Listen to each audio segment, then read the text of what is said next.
happy July 3rd, 2020. My name is Christopher Saunders, and this is the Connecticut's Worst Talent Show, where we talk all things talents in Connecticut. And on today's show, first time in the show's 160-plus episodes, we're going to be having twins, Evan and Aaron Faiella. They are part of the Coginchaug program. Guys, it's a pleasure to be able to have you both on. Thank you for reaching out to us this morning. Yeah, no problem. I think first off, before we kind of get into really the logistics as far as the team and everything, just, and this is for both of you, just tell me about kind of your journeys with football. Well, we've been playing together since youth football and just connecting, having the same bond experience all the way through youth, just going into high school. Evan? Yeah, for me, it's been throughout youth football. At some points, we've been on different teams because of like the weight classes and how it worked. Mm-hmm. But it's been the same like through youth football. We've always had that like bond, and kind of like we're like only type of people that can like go out to the backyard and throw the football and be able to like take that from the backyard to the field and actually like do something with it. Now, typically when you think about brothers, there's usually one that's maybe a little bit farther along, either athletically or intellectually compared to the other. Who is that amongst you two? I think we're both pretty much the same. Maybe I'll be like a little bit more far along intellectually than he is, but I don't know. Well, the reason why I mention that is because obviously as you're maturing and you're kind of going through, the football process and, the stages as you grow up, typically there's going to be a little bit of a change or a difference.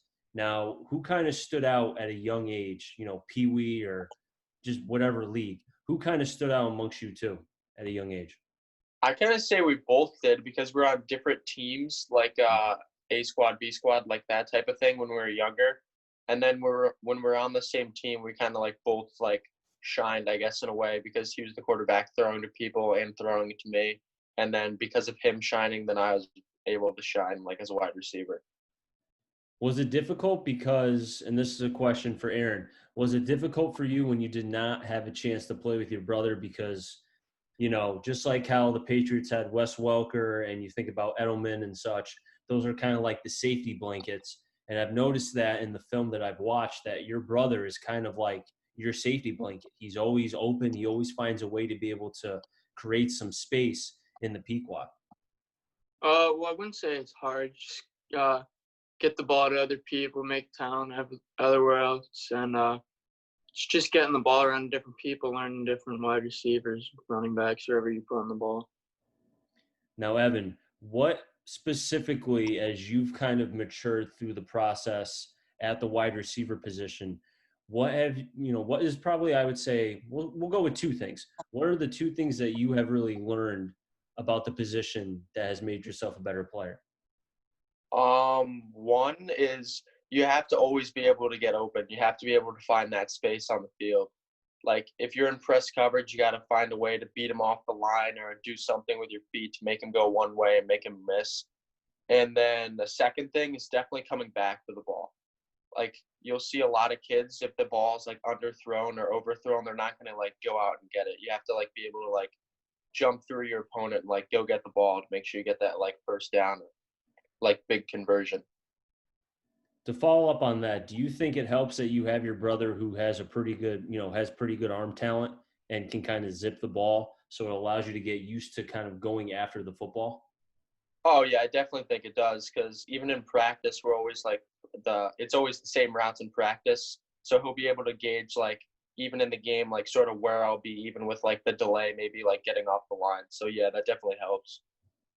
Now, Aaron, same question for you. What specifically have you learned from the quarterback position? Because wide receiver, there's so many variations, but for a quarterback, you're having to learn different offenses. Your footwork.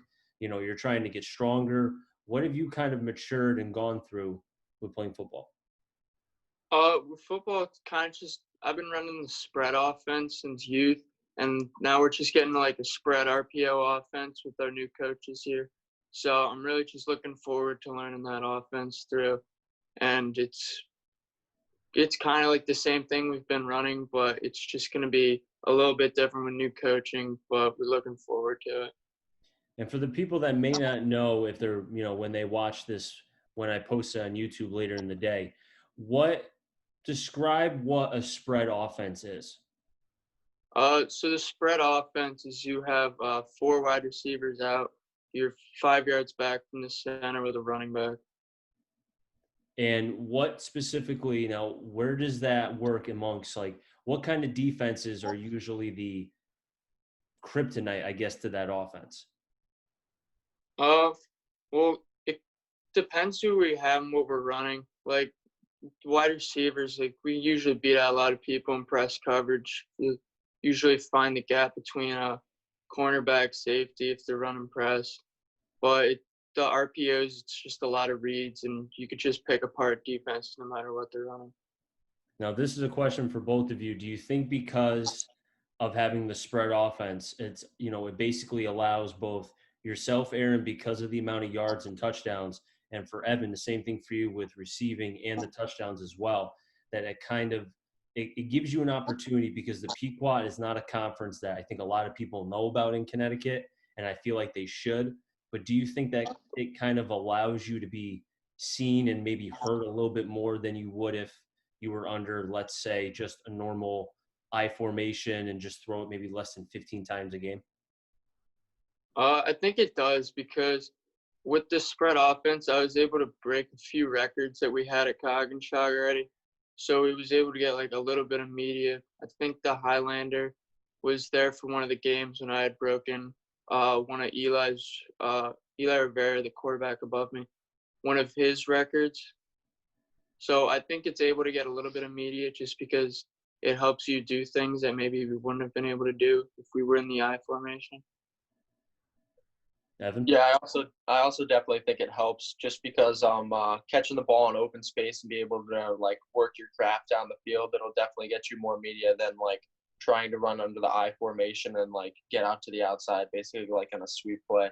So like with that, definitely like being in spread is definitely it's a lot better for you like media wise, and you'll get like a lot more people looking at you because they see like the touchdowns and the yards you're putting up.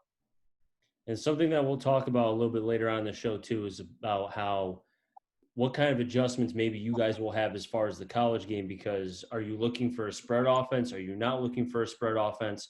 We'll talk about that towards the end of the show. I want to talk a little bit more now about kind of the team and more looking at kind of your first couple years, and then we'll get into what could be, a fantastic year for Coginchaug in your guys' senior year. Just take me into your guys' freshman year. Now, did you guys both play on the varsity level your freshman year? No, I played backup quarterback my freshman year. Yeah, I was backup wide receiver and safety. We mostly played JV freshman year. Do you think it was beneficial for you guys that you play JV and the expectations were not, coming out like if you guys came out freshman year and just lit up the entire Pequot, then there'd be a lot of expectations for you guys. Do you feel like the JV level kind of gave you time to maturate? Yeah, I would say so because like the difference between a 14, 15-year-old and an 18-year-old kid on the field is widely different. So I feel like like freshman year, if you're not like the biggest kid on the team, the JV route, I guess freshman year is like the way to go. So you can like get a feel for who you're really playing against and like kind of see like, oh yeah, I have to hit the weight room if I want to be able to like get on the field, stuff like that. And Aaron, I know you mentioned that you were the backup quarterback. Were you able to get the necessary reps to be able to be prepared for the varsity level? Because I know a lot of times, depending on the coach and the program, sometimes the backup quarterback is not getting a lot of reps per week. So were you able to do that? Yeah, I think I was able to get enough reps. I was able to split a lot of the reps for the most part. And then just playing JV that first year gave me enough time to like get the offense down coming in sophomore year to be a little more contestable for the spot. Now, this is another question for the both of you. What was the most, I would say, what was the hardest thing your freshman year for you guys that you had to adjust to? Was it the speed of the game? Was it the Pequot? Was it the coaching? What was it exactly? I think it was probably like the lifting phase of it because I know a lot of people in like youth, they don't like lift or do anything like off-season work. So I would say it's definitely like the summer conditioning and lifting your first freshman year because you're not like used to it or used to putting in the work. Because the spread offense, we used it in youth too, so we're kind of like used to that. Maybe not the same plays, but we definitely ran the same type of offense though. So with running the spread as you guys were growing up, do you think it kind of better prepared you and maybe in some ways you were more conditioned? I know you mentioned about the weight room, but at least being able to kind of go through, the process as you guys were young, you guys were already kind of prepared for the spread going into the season or going into your freshman year, I should say. Yeah, I think it prepared us just because being able to like know how I'm supposed to make these throws before I even get into high school and actually have to make these throws, I think it definitely helps you prepare for what's coming. Now, did you both play varsity at the same, like your first game, Evan, and your first game, Aaron, were they both at the same time or were they different? Yeah, they were first last year versus Canton, or 2 years ago against Canton, sophomore year. Both of our first starting games on varsity as sophomores. And take me into that game because typically for one player who are not twins to be able to play, in a game, your first varsity game, I'm sure the nerves are as high as they can be. But because you're both twins and you both were there at the same time, just take me into that game. What was it like?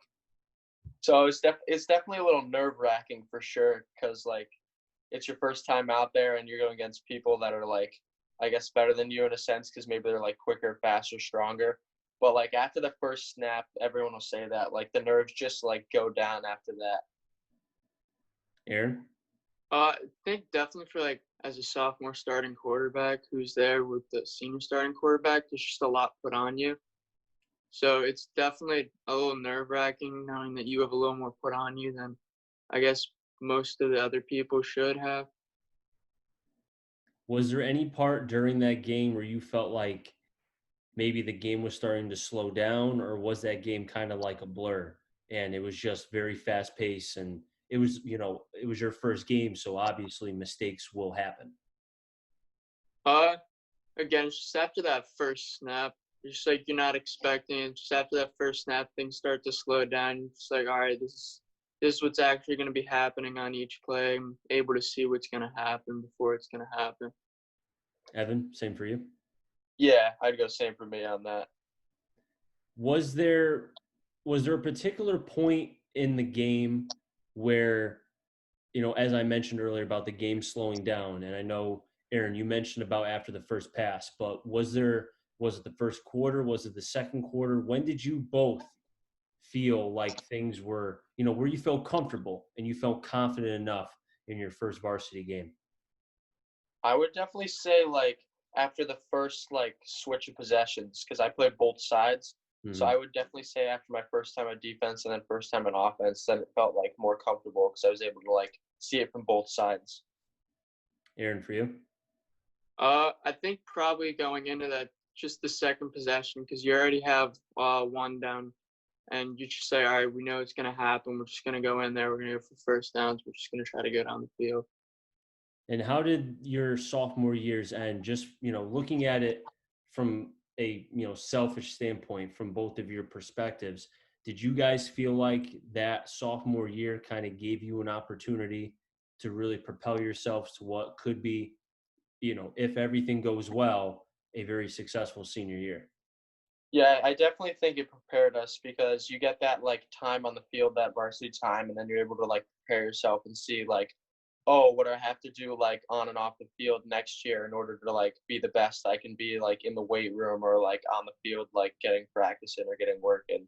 So I definitely think the playing as sophomore definitely helps you as a junior because you don't have like that nervous feel I guess your first junior year game. Aaron? I think it helped. I don't think the season went exactly how we wanted it to, looking Mhm. back on it.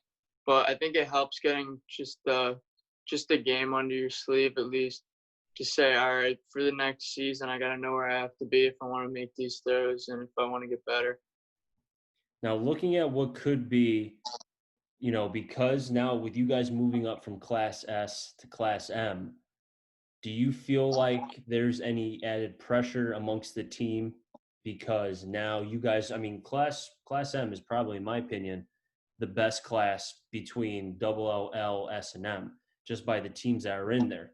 Does that kind of motivate you? Because when you look at it, I mean, you have Killingly. I mean, we know about St. Joe's, but I think you guys in the program itself, I think, are one of the top teams in Class M. Do you feel that?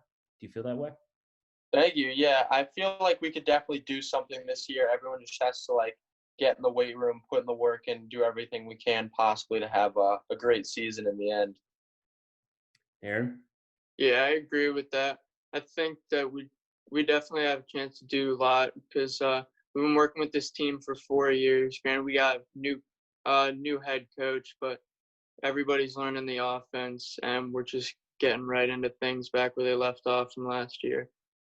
And I'm glad that you mentioned the new head coach because I had an opportunity to talk with him, I think what was like less than a month ago. And Coach Eagle spoke very highly of you, both of you, of Moore, the wide receiver, and also too the tight end. Who, I mean, the tight end. I don't see too many kids like that here in Connecticut. Yeah.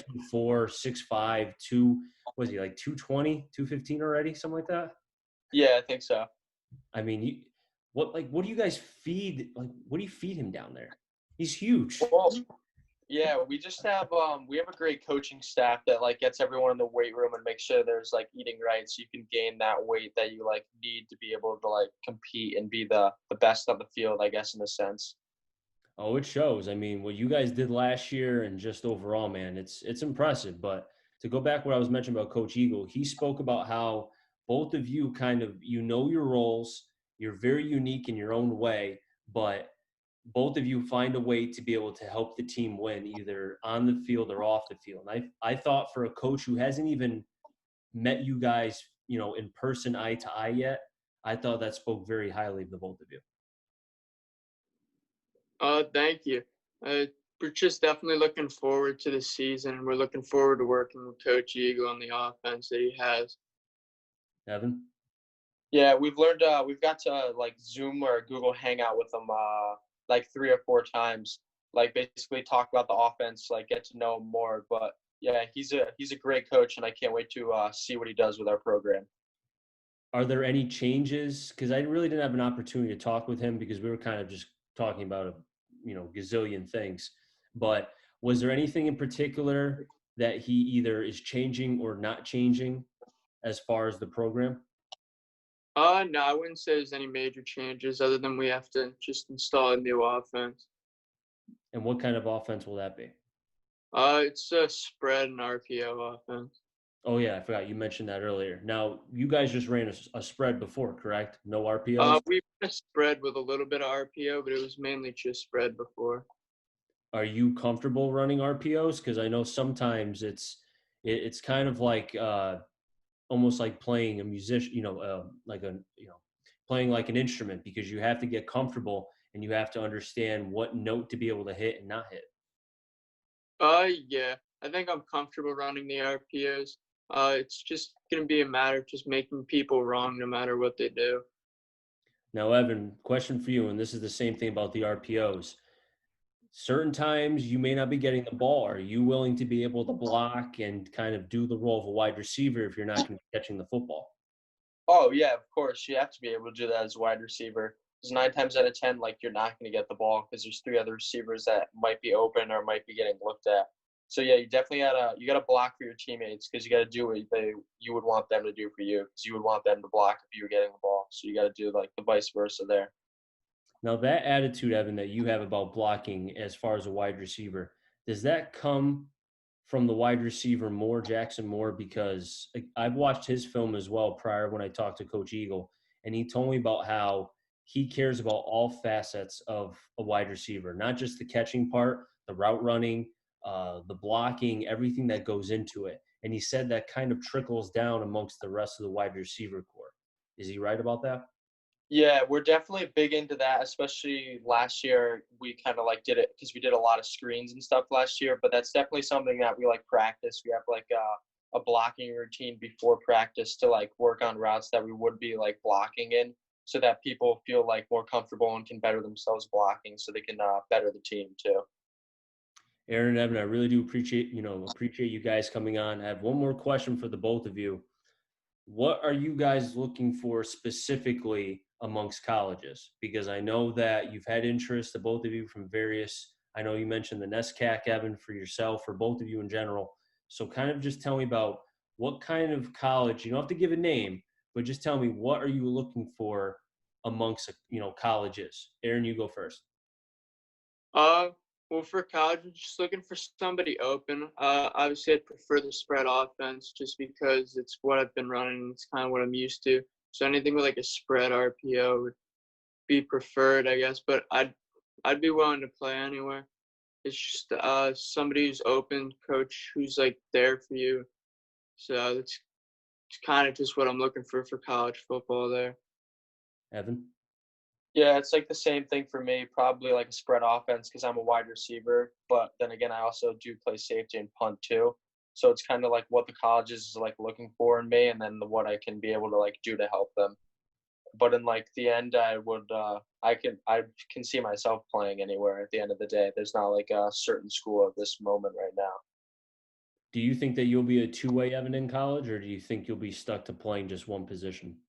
Um, I don't know, honestly. I'd love to play both ways, but at the end of the day, if what's best for the team is playing one way and some other dude playing my position on the other side of the field, then I'm okay with that.